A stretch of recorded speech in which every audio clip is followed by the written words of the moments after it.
¿Qué tal, niños? ¿Cómo están? Vamos a continuar con nuestro curso, con el desarrollo del curso. Y para eso vamos a hablar brevemente, porque en realidad esto es algo que nosotros conocemos ya, ¿no?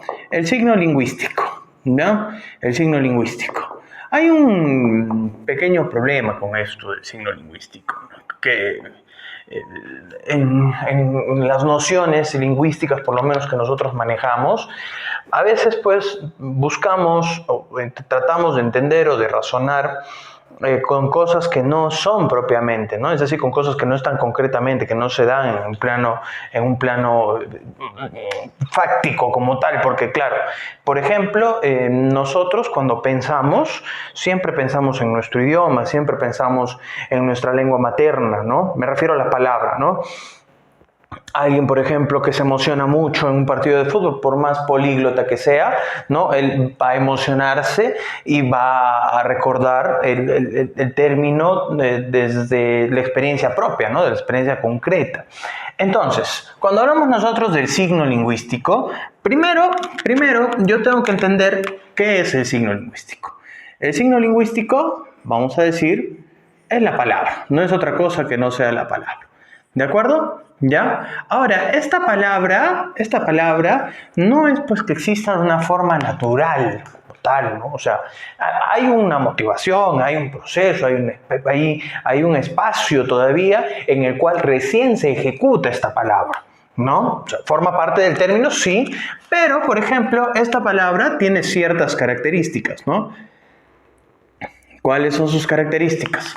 Primero vamos a decir, por ejemplo, que está dotada de ¿qué? De significado, y además está dotado también de significante, ¿no? Está dotado también de significante. Ahí está. Significado y también tiene significante. Lo que yo tengo que saber es que esto del signo lingüístico, de la palabra, como queramos llamarlo, es algo totalmente arbitrario. O sea, la gente, las personas, los seres humanos, a nosotros no nos han consultado para que esto se llame pizarra. Esto se llama pizarra porque se llama pizarra. Y listo, nada más, ¿no? Incluso ni siquiera para nuestros nombres nos han consultado. Entonces, hay una relación natural. Pero no entre ellos, y eso es lo paradójico. A veces, por ejemplo, uno puede estar caminando por ahí por la calle, ¿no? Y viendo muchas cosas, y veo esto. Y no me acuerdo, es el famoso fenómeno del cómo se llama, ¿no? O el fenómeno de la punta de la lengua, ¿no? O sea, esto se llama plumón, ¿no? Pero ¿quién dice que esto se llama plumón? ¿Por qué esto se tiene que llamar plumón? Porque ya hay una relación natural, por así decirlo. Ahora, esto se puede dar en distintos momentos, en distintos idiomas. Si yo hablo de significado y hablo de significante, por ejemplo, ¿cómo es que se va a dar esto en mi cabecita? Por ejemplo, a mí me dan la palabra gato. Esto se va a generar, estos son fonemas, como tú ya lo sabes, ¿no? Y bueno, pues el significado, vamos a decir, animal, si se puede hablar de un concepto como tal, ¿no? Animal, felino, doméstico, de 4 patas, ¿no? Ahí está, listo. Ahora, este elemento, vamos a tratar de dibujar un gato, ¿ya? Tú alucinas que esto es un gato, por favor, ¿ya? Ahí está un gato. Ahí está.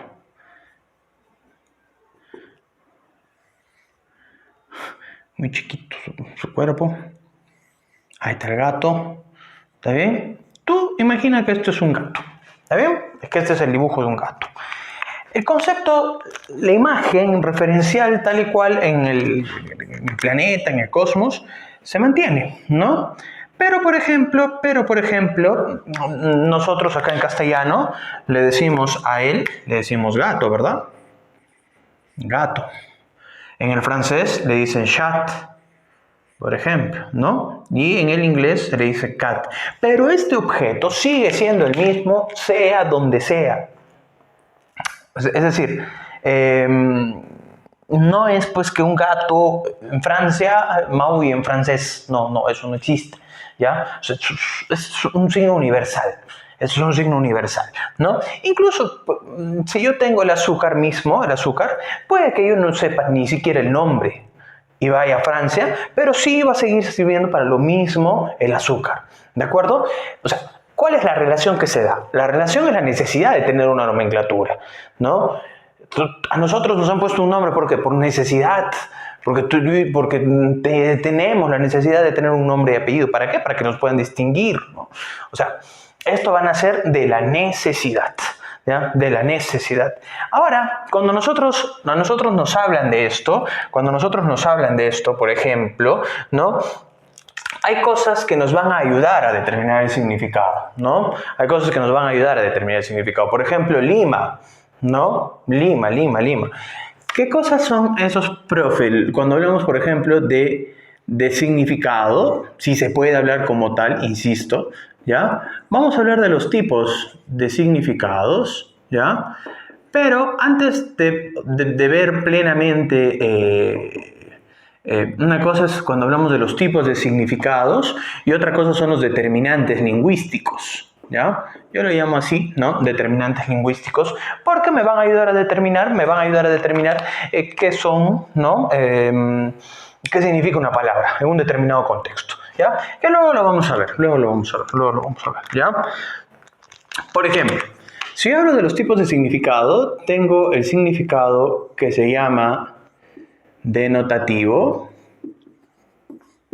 Ahí está, el significado que se llama denotativo, ¿no? Que es un significado objetivo, carente de toda subjetividad, ¿de acuerdo? ¿Ya? Podemos decir que se caracteriza por ser real, ¿no? Por ser real, por ser objetivo, porque pone en manifiesto esto. Es objetivo, ¿ya? Y por lo general su significado está en el diccionario, ¿no? El significado es el que está en el diccionario, ¿no? Decimos, por ejemplo,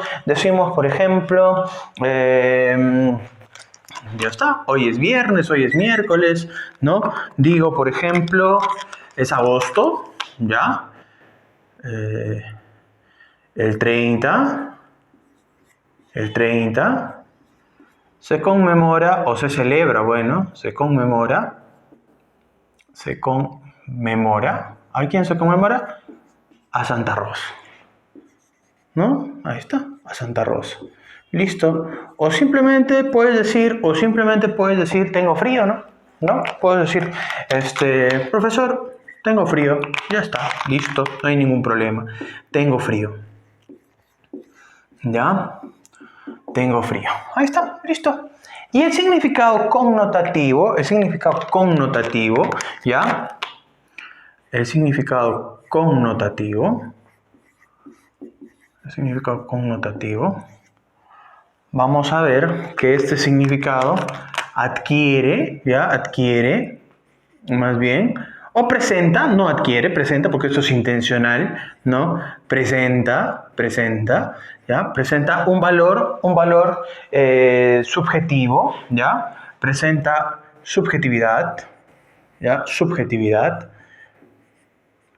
Y generalmente pues se caracteriza por ser utilizado mucho en la literatura, ¿no? Esto tú no lo vas a encontrar,